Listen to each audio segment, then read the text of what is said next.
Le dimanche 24 septembre 2017 à Bruxelles a eu lieu la clôture du premier congrès de la diaspora congolaise organisé par l'AIDC, Association internationale de la diaspora congolaise. Une centaine le jour de l'ouverture, les participants à ce congrès étaient plus de 350 selon une première estimation de Dr Chantal Simba, secrétaire général de l'association. Quelles ont été les grandes lignes de conclusion de ce congrès? Suivez la réponse avec Dr Célestin Kibutungimbi, coordinateur et de ce congrès et de l'association. Pasteur Kibutu, le premier congrès de la diaspora organisé par l'AIDC vient de prendre fin. Vos premières impressions? Je peux donc dire que ce congrès était d'une qualité supérieure.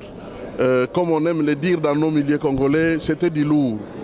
Les orateurs ou les intervenants que nous avons eus, qu'il s'agisse de Justine Mpoyo Kasavubu, qu'il s'agisse de Labembelou, de Kwebe Kimpele, de tous ces hommes qui sont venus animer ce congrès, je peux vraiment dire que c'est vraiment des niveaux très élevés. On est satisfait, les enseignements étaient clairs, les objectifs sont atteints.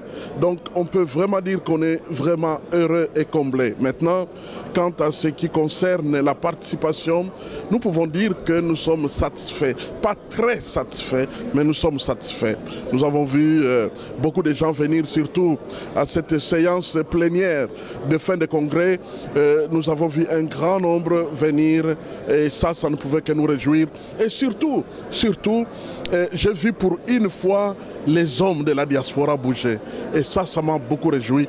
Les mamans aussi étaient là, bien entendu. Mais j'ai vu beaucoup d'hommes et ça ne peut qu'encourager la diaspora parce que c'est important d'avoir des hommes qui réfléchissent, des hommes qui sont parfois critiques. Quand ils viennent, c'est qu'ils comprennent l'enjeu et l'importance de ce que l'AIDC est en train de faire. Monsieur Kibutu, il y a eu plusieurs ateliers, il y a eu des recommandations. Vous, en tant qu'initiateur, si on devrait vous demander de nous résumer cela en quelques paragraphes, que diriez-vous? Alors, je pourrais dire ceci. Sur le plan politique,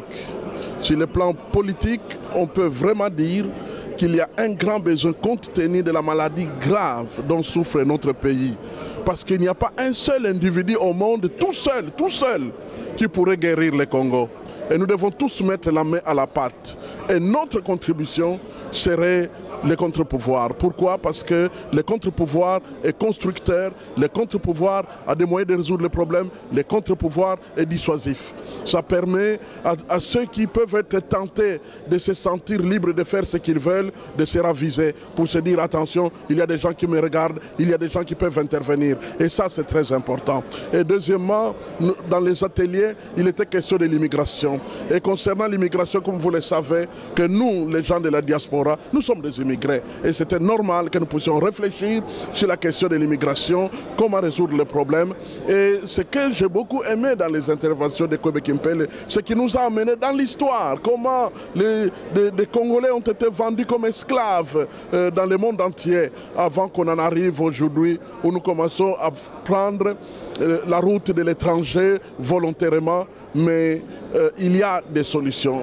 Et l'une des solutions, c'est que nous puissions nous entourer, venir ensemble, résoudre nos problèmes, installer des ponts qui nous permettent à la fois de vivre bien ici et de pouvoir vivre chez nous. Et nous avons un peu blagué en parlant de l'expression Kwenda Vutuka, c'est que nous ayons la liberté d'aller chez nous et de revenir comme des hommes et des femmes responsables et libres et bénis. Parce que nous sommes, nous Congolais, tout simplement à cause des richesses de notre pays, nous sommes des hommes et des femmes bénis.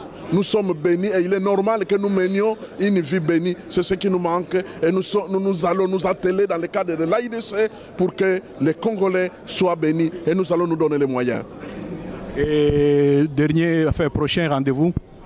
Le prochain rendez-vous, c'est le 21 octobre. Nous allons avoir une porte ouverte. Pourquoi?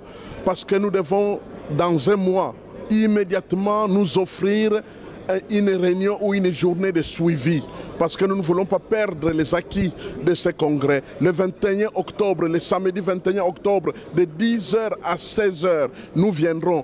Et l'un des intervenants, ou l'une des intervenantes qui était incisive et particulière, je dois l'avouer, dans ce congrès, c'était le professeur d'université, Madame Nour d'Allemagne, qui est d'origine égyptienne.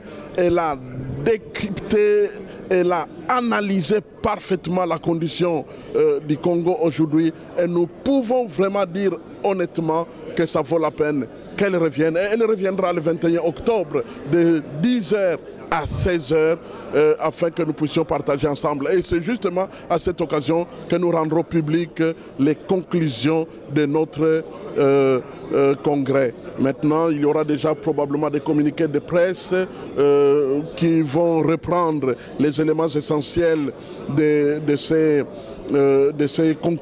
conclusions, mais en attendant qu'une monture définitive soit rendue publique, une première édition soit rendue publique aux alentours de 15 au 20 octobre 2017. Monsieur Kibutu, nous vous remercions. C'est moi qui vous remercie, cher Cheikh Fita.